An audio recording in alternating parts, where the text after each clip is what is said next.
이사야 49장 14절로 18절 말씀입니다. 같이 한 목소리로 합독하도록 하겠습니다. 오직 시온이 이르기를 여호와께서 나를 버리시며 주께서 나를 잊으셨다 하였거니와 여인이 어찌 그 젖먹는 자식을 잊겠으며 자기 태산한 아들을 긍휼히 여기지 않겠느냐. 그들은 혹시 잊을지라도 나는 너를 잊지 아니할 것이라. 내가 너를 내 손바닥에 새겼고 너의 성벽이 항상 내 앞에 있나니 내 자녀들은 빨리 걸으며 너를 헐며 너를 황폐하게 하던 자들은 너를 떠나가리라. 내 눈을 들어 사방을 보라. 그들이 다 모여 내게로 오느니라. 나 여호와가 이르노라. 내가 나의 삶으로 맹세하노니 내가 반드시 그 모든 무리를 장식처럼 몸에 차며 그것을 띠기를 신부처럼 할 것이라. 아멘. 낭망치 말고 꾸준히 전진합시다 라는 제목으로 하나님 말씀 증거합니다. 우리가 인생을 살다 보면 어려운 일을 당하면 누구든지 마음이 낙심이 됩니다. 그걸 실망돼서 내가 하던 일을 포기하고 싶고 주저앉아 버리고 싶을 그런 상황을 맞이할 수 있습니다. 그런데 하나님께 대한 우리의 신앙 또한 힘들고 어려운 일이 닥치면 하나님께 대한 시험이 들고 어떨 때는 그냥 뒤로 물러나서 꿈과 소망을 다 잊어버리고 그냥 그럼 대충 살지, 그냥 이대로 그냥 살다가 가야지, 그렇게 하면서 그냥 주저앉을 수가 있습니다. 오늘 본문 이사야 49장의 배경은 이렇습니다. 이스라엘 백성들을 하나님께서 그들을 당신의 백성으로 구원을 하셨지만 그들이 세상에 너무 빠지고 특별히 바알과 아세라 우상에 빠지니까 그들이 하나님께 대한 사랑, 하나님께 대한 안타까움, 그리움 그런 것들이 다 사라져 버립니다. 하나님이 참다 못해 최후의 수단으로 그들을 나라를 멸망시키고 그들을 먼 바벨론 이방 땅으로 쫓아보내버렸습니다. 처음에는 그들이 너무 힘들고 어려워서 고통스럽고 원망하고 불평하고 탄식하며 시간을 보냈습니다. 그런데 70년의 세월이 지나니까 좀 그들이 정신이 들기 시작을 했어요. 그러면서 우리가 이 땅에 왜 사나 그런 생각도 들고 우리가 왜 이와 같이 이방 땅에서 2등 국민으로 이와 같이 험한 인생을 사는가 라고 하면서 그때서야 하나님을 원망하고 탄식하며 살았던 그들이 혹시 하나님이 우리를 잊으신 게 아닌가 라고 하면서 하나님을 연상합니다. 오늘 14절에도 이런 얘기를 하죠. 오직 시온이, 이스라엘이 그 말이죠. 시온이 이르기를 여호와께서 나를 버리시며 주께서 나를 잊으셨다 하였거니와. 혹시 하나님이 우리를 버려버렸고 영원히 버려버렸고 하나님 잊으신 게 아닌가 라고 하는 생각을 합니다. 사실 요즘 현대인들은 너무 풍족한 가운데 살기 때문에 여러분 이 어려운 때 이 풍족한 가운데도 참 배고픈 사람도 있을 것이고 힘든 사람도 있을 것입니다. 그러나 참 아무리 힘들다 그래도 배를 굶고 사는 사람은 없지 않을까 싶을 정도로 우리는 풍족한 때를 살고 있습니다. 매일 음식을 먹고 배가 고프지 않은데도 또 저녁을 먹고 또 아침에 별로 쉬지 않기가 없어서 그것도 또 밥을 먹고 계속해서 그런 식으로 해가지고 우리가 그냥 지낼 수가 있어요. 그런데 어릴 때를 생각하면 항상 배고팠다는 생각이 많이 들어요. 학교 다닐 때도 그냥 도시락을 2개씩 사가면 한 2교시 끝나면 점심시간이 되기도 전에 먼저 도시락을 또 먹기도 할 정도로 참 배고팠고, 집에 오면 뭐 사탕수수를 먹겨 먹는다든지 옥수수, 뭐 찔레도 먹겨 먹고 밭에 오이도 먹고, 참 이렇게 참 배고팠던 어린 시절이 있는데, 지금은 배가 고프다, 엄청 시장기가 많이 느낀다, 뭐 그렇지 않는데도 계속 음식을 먹습니다. 아픈 사람이 입맛이 사라졌다가 뭘 먹고 싶다, 입맛이 돌아온다 그러면 보통 몸이 좋아진 신호다 이렇게 얘기를 하잖아요. 여러분, 하나님께 대한 시장기를 느끼지 못하는 것이 참 문제죠.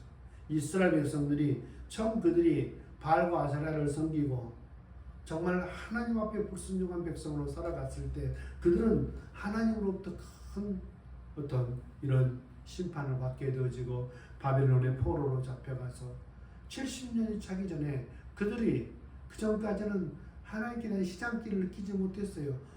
하나님께 대한 원망, 불평, 탄식만 하고 있다가 70년이 딱 차니까 그들이 하나님에 대한 시장기를 느낍니다. 혹시 하나님이 나를 버리시지 않으셨나? 혹시 하나님이 우리를 영원히 잊어버리지 않으셨나? 라는 마음이 들어요.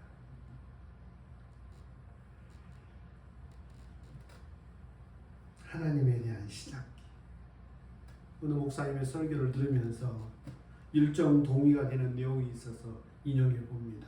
사람이 쉬고 또 쉬면 학생은 공부하고 싶은 마음이 드는 게 이게 정상적인 사람이고, 또 쉬고 또 쉬면 기도하고 싶고 그런 마음이 생겨야 진짜 하나님의 자녀고, 쉬고 또 쉬면 온갖 세상의 쾌락과 그런 것들은 다 귀찮고 하나님에 대해 알고 싶고 성경을 읽고 싶고 하나님 앞에 기도하고 싶고, 이것이 정상적인 크리스찬이라는 것이죠. 그런데 쉬고 또 쉬어도 하나님에 대한 시장기가 올라오지 않는다면 이건 심각한 이 병이고 참 심각한 것이다. 모르겠습니다. 예전처럼 막 욕심 있게 이렇게 사람들에게 인정받고 싶고 나를 드러내고 싶고 어떤 그 일에 취해서 주변을 돌아보지 못하는 그런 욕심에 근거한, 욕망에 근거한 어떤 시장기는 아니고, 뭔가 하나님 앞에 정말 영혼을 잘 먹이고 돌보고 싶다, 정말 그런 사역의 시장기는 하나님이 저에게 부어주시는 것 같아요. 그래서 저는 하나님 앞에 개인적으로 주님 나를 써주십시오. 네, 정말 주님께 대한, 주님을 사랑하는 이 마음 정말 하나님께 한 사역으로 써달라고 기도하고 있습니다. 이런 의미에서 오늘 이스라엘 백성들이 정말 하나님께로 멀리 떠나 있어서 이런 심판을 받았지만 사실 치명상을 입은 것은 아닌 것 같습니다. 왜냐하면 그들이 포로로 쫓겨나서 70년 동안 큰 어려움을 당했지만 그들 마음 가운데 하나님을 갈망하는 마음, 하나님이 나를 혹시 버리시지 않았나, 하나님 우리의 백성을 영원히 잊으신 게 아닌가 라고 하는 마음으로 그 하나님을 찾습니다. 하나님에 대한 그리움도 없고 기도하는 마음도 없고 성경을 읽고 싶은 마음도 없는데 억지로 그것을 행해야 된다면 그 사람은 좀 쉴 필요가 있습니다. 마음도 없는데 억지로 막 이렇게 하고 있다면 잠시 잠깐 쉴 필요가 있어요. 충분히 쉰 다음에 쉬고 나서 하나님 정말 나를 버리시는 건 아닌가, 하나님 정말 나를 잊으셨는가, 하나님 나를 왜 이 어려움 가운데 나를 두시는가 절규하고 기도하고 탄식하고 은혜를 간구하는 그 기도가 나오는 그때, 그 은혜의 때는 많이 경험해야 된다고 저는 생각합니다. 그냥 좋다고 하니까 싫어도 억지로 마지못해서 계속 하는 것이라기보다는 뭔가 이게 당연한 것이라기보다는 하나님의 은혜인데, 하나님의 은혜를 모르면 잠시 쉬었다가 정말 하나님 앞에 탄식하고 하나님 앞에 절규하며 하나님의 은혜를 구하면서 하나님 정말 나를 잊으셨습니까?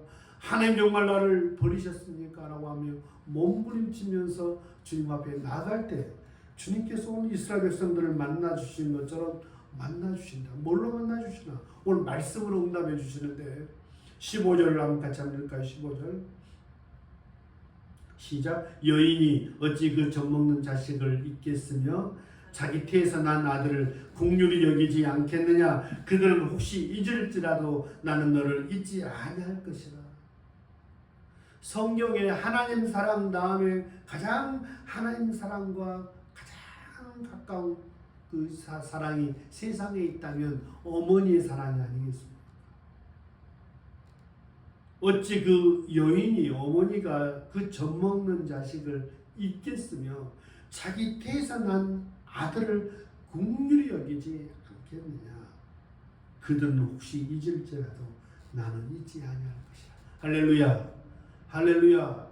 주님이 우리를 결코 잊지 않는다. 그러면서 16절에 내가 너를 내 손바닥에 새겼고 너의 성벽이 항상 내 앞에 있나니. 경상도 울주군에 가면 이 방구대라고 하는 것이 있는데 거기 안각화가 유네스코 문화세계유산에 등재가 됐다 그래요. 그런데 저도 들은 얘기인데 그 안각화가 연대로 추정하면 약 한 7,000년 전의 작품이라고 그래요. 7,000년 전에 바위에 새긴 그 안각화가 오늘까지 존재한다.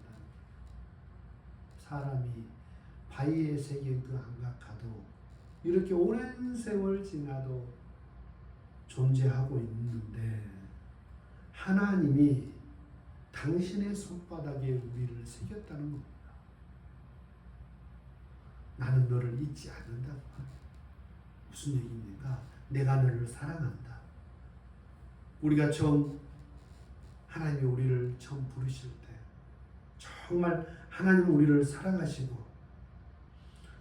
지금껏 많은 세월 가운데 하나님은 우리를 알고 계신다. 잊지 않으셨다. 내가 나는 모든 어려움들, 마음의 무거운 짐들 하나님 다 알고 계신다. 그 말이죠. 여기 보니까 16절에도 후반절에 너의 성벽이 항상 내 앞에 있나니. 너의 성벽이 항상 내 앞에 있다. 내가 사는 모습 항상 내 앞에 가까이서 내가 다 보고 있다. 알고 있다. 너의 무너진 목회, 너의 무너진 가정과 모든 삶의 연약한 모든 부분까지도 하나님은 절대 모르실 리가 없다고 말이죠. 하나님은 다 아신다. 그러면서 우리에게 성경은 하나님은 항상 너를 잊지 않고 있으며 항상 너의 성벽이 항상 내 앞에 있다 라고 하는 말은 뭘 의미할까요? 그러니 낭망하지 말라는 거예요.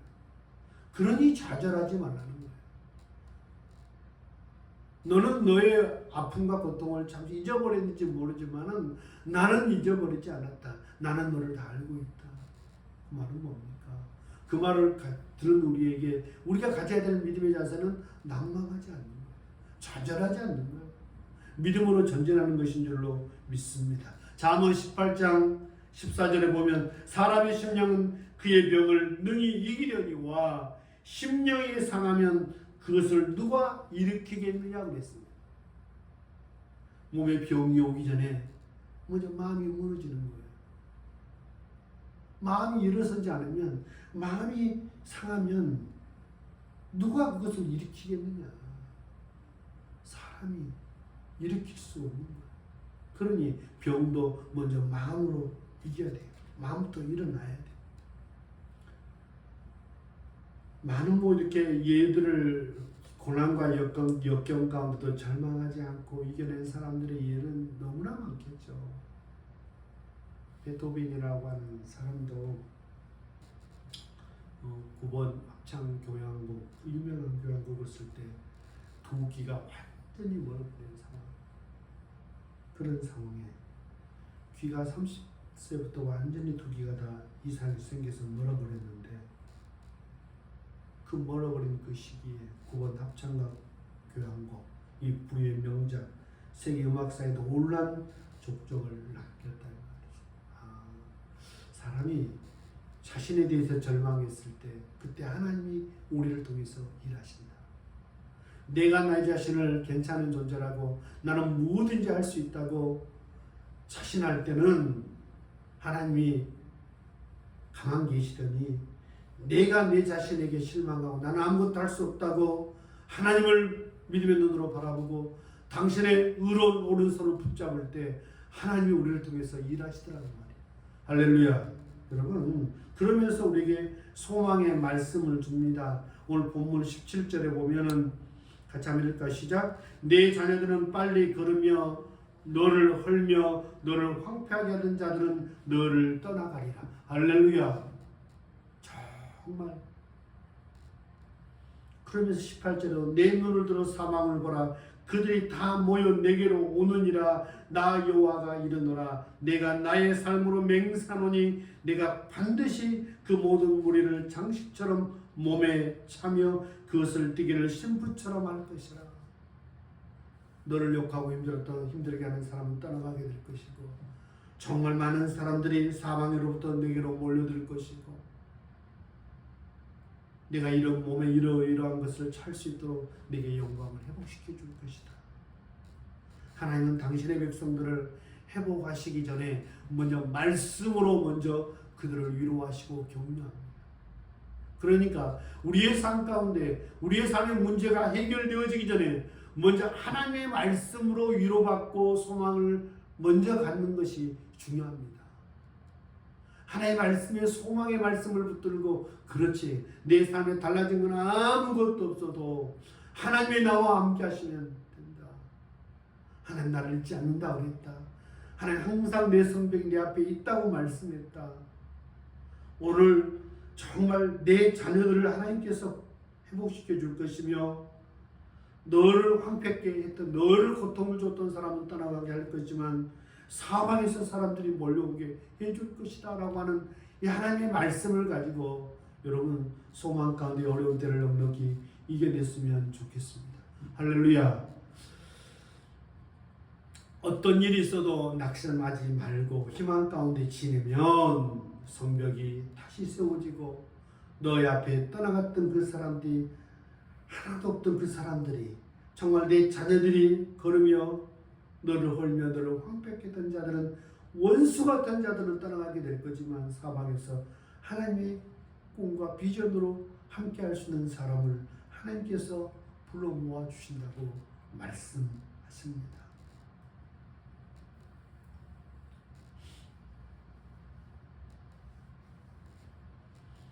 (1949년에) 유교가 일어나기 전에 호남의 인구가 501만 명이었답니다. 우리나라 인구의 약 한 25%가 호남에 거주를 했는데 지금은 호남의 인구가 9.6%랍니다. 그러니까 2025년 지금의 호남 제주 인구가 우리나라 전체 인구의 9.6%다. 25%가 10% 이내로 줄었다고 말해요. 그러니까 호남에 그만큼 사람이 많이 줄었다는 것이죠. 그러니까 어떤 목사님이 교회 강사로 어떤 분을 불렀는데 서울에 교회 얘기를 해주면서 예배 때마다 앉을 데가 없어가지고 접이식 의자를 펴갖고 사람을 앉히고 있다는데, 호남에는 자꾸 사람이 줄어져서 자꾸 이런 일이 있는데 너무 부럽더라, 뭐 그런 얘기를 해요. 세상의 통계는 그렇다 할지라도 반드시 우리가 물이 빠져나갈 때가 있으면 반드시 밀물의 때가 올 줄로 믿습니다. 그렇더라고요. 사람이 그것을 향해서 눈이 충혈되어서 욕심의 눈으로 그걸 쳐다보고 있으면 나를 떠나가는 것 같지만, 하나님께 맡기고 기도하고 내 할 일을 다 하고 여유를 가지면 하나님의 때에 오늘은 손님 한 사람도 안 오겠네 라고 마음을 먹고 있으면 문을 닫으려고 할 때 또 하나님 또 기운 내라고 사람을 보내주기도 하더라고요. 야, 아무것도 아니지만 참 그렇구나 라는 생각을 해보는데, 마찬가지인 것 같아요. 내 인생의 썰을 갖고 계속 물이 빠져서 내 인생 밑바닥 다 드러나고 이러다 망하지 않겠나 싶은 생각이 들기도 하지만, 언젠가 다시 밀물의 때가 올 줄로 믿습니다. 여러분의 인생 가운데 절대 절망하지 마시고, 오늘 하나님께서 당신의 백성들에게 위로합니다. 하나님이 혹시 나를 잊으신 게 아닌가? 하나님 나를 버리신 게 아닌가? 그러니까 하나님께서 너희들은 그 말하지만 나는 너를 버리지 않았다. 혹시 어떻게 여인이 그 젖먹는 자식을 잊겠으며 자기 태어난 아들을 긍휼히 여기지 않는 부모가 여인이 어디 있겠느냐. 그러나 혹시 그들은 너희를 잊어버린다 할지라도, 아들을 잊어버린다 할지라도 나는 너를 잊지 아니할 거라. 나는 너를 내 손바닥에 새겼고 너의 성벽이 항상 내 앞에 있다라고 말씀하시면서 우리를 위로하십니다. 이 소망의 말씀으로 우리가 넉넉히 한 주간 승리했으면 좋겠습니다.